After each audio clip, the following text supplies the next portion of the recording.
Cordial saludo para todos. Hoy vamos a ver un tema muy corto pero muy importante, y es el criterio básico para la selección de elementos de protección personal para electricistas. Recordemos que un circuito eléctrico básico, vamos a dibujar un circuito eléctrico en corriente alterna. Entonces tenemos el circuito básico, la fuente, el interruptor, y vamos a decir que en este momento tenemos una carga resistiva, ¿cierto? Carga resistiva. Nivel de tensión en voltios, ¿cierto?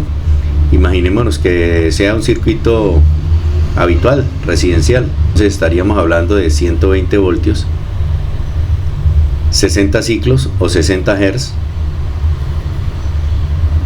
Y este sería el circuito básico. Si cerramos este interruptor, pues aquí teniendo una carga resistiva, hay un flujo de electrones, como ya lo hemos visto en otras oportunidades. Lo definimos con la corriente I, y recordemos la ley de Ohm, que nos dice que los voltios es igual a la corriente por la resistencia.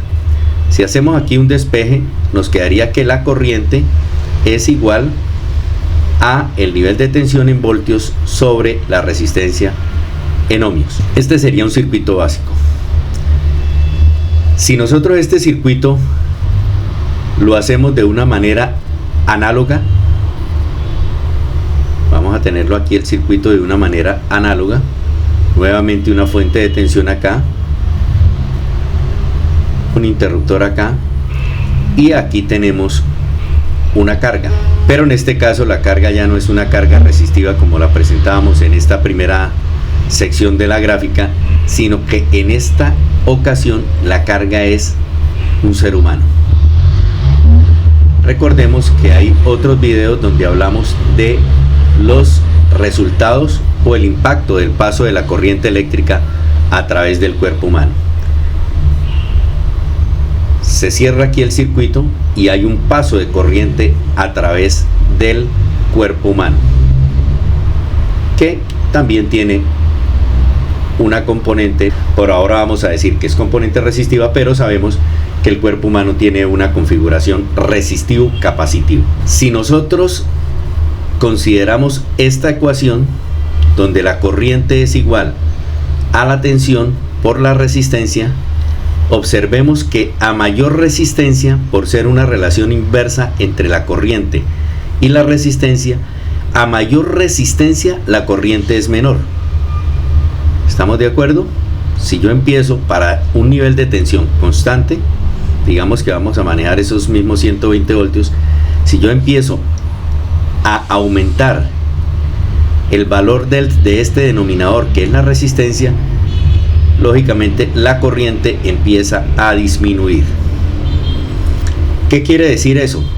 Que en este circuito, en la medida en que yo aumente el valor de la resistencia, el valor de la corriente tiende a bajar.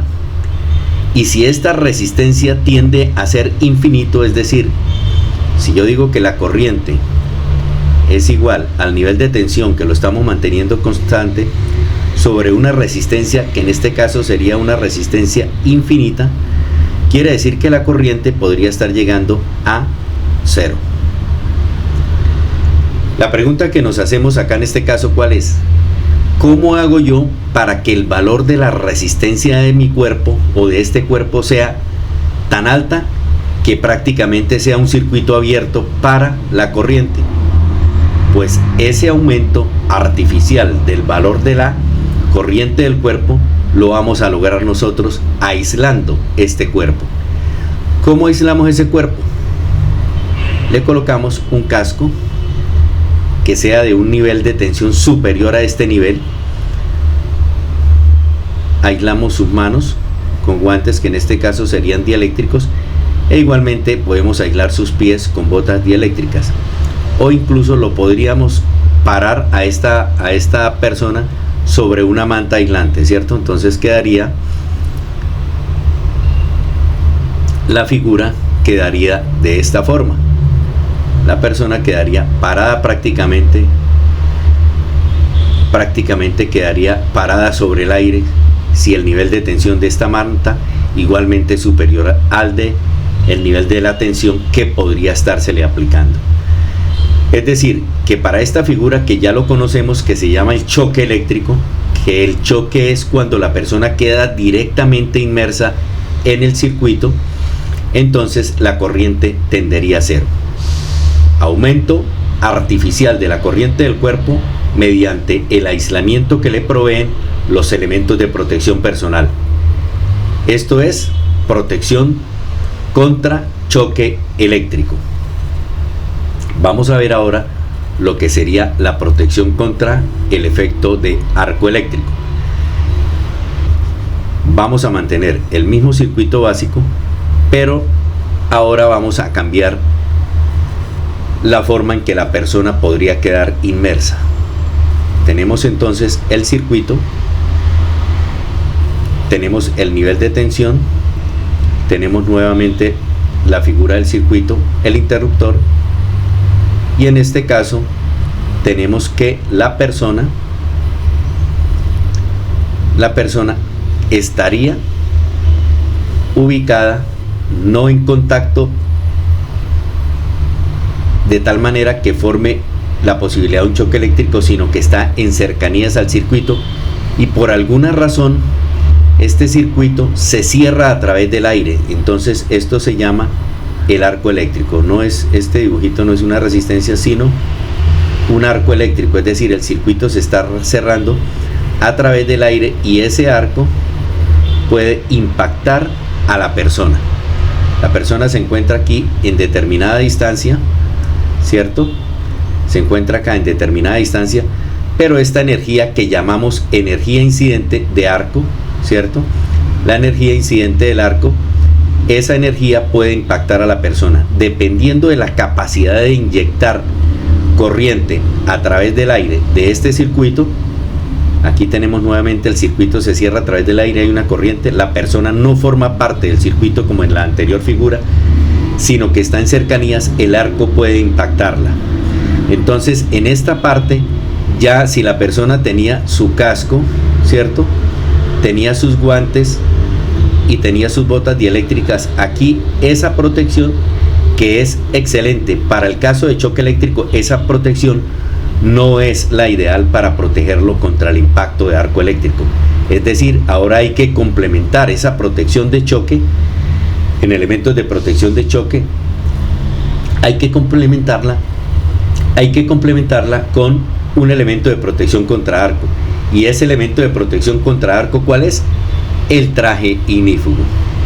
Entonces esa persona, si está cubierta con un traje ignífugo, entonces ya queda protegida para recibir el impacto de este arco. Lógicamente aquí ya hay una careta, entraría a formar parte aquí una careta, y la persona tendría la sumatoria de dos protecciones: la protección contra choque eléctrico y la protección contra arco eléctrico. Así las cosas, y entendidos este concepto, entonces vamos a ver un flyer con el resumen de esas dos protecciones.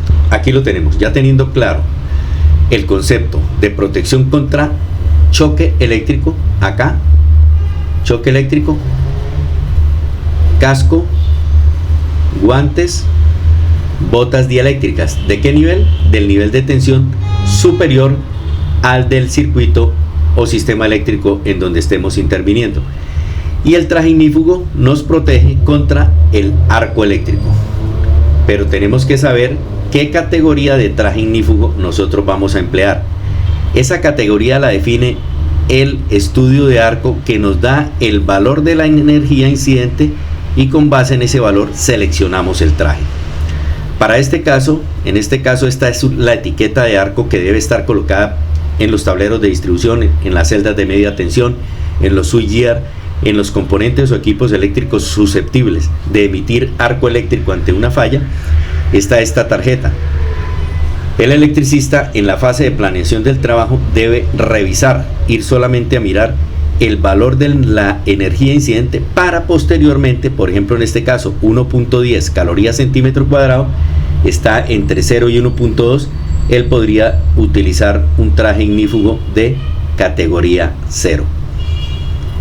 Es decir, si el circuito, por ejemplo, tiene un nivel de tensión de 480 voltios, lo que es casco, guantes y botas tendría que ser superior al nivel de tensión de 480 voltios y acompañado con un traje ignífugo que tenga una capacidad de protección superior a la energía incidente que me da la etiqueta de arco. En este caso, 1.10 calorías, entre 0 y 1.2 estaría 1.10 calorías. Luego la categoría del traje ignífugo es categoría 0. Espero haya sido de utilidad esta presentación y este concepto, y nos veremos en otro video. Gracias.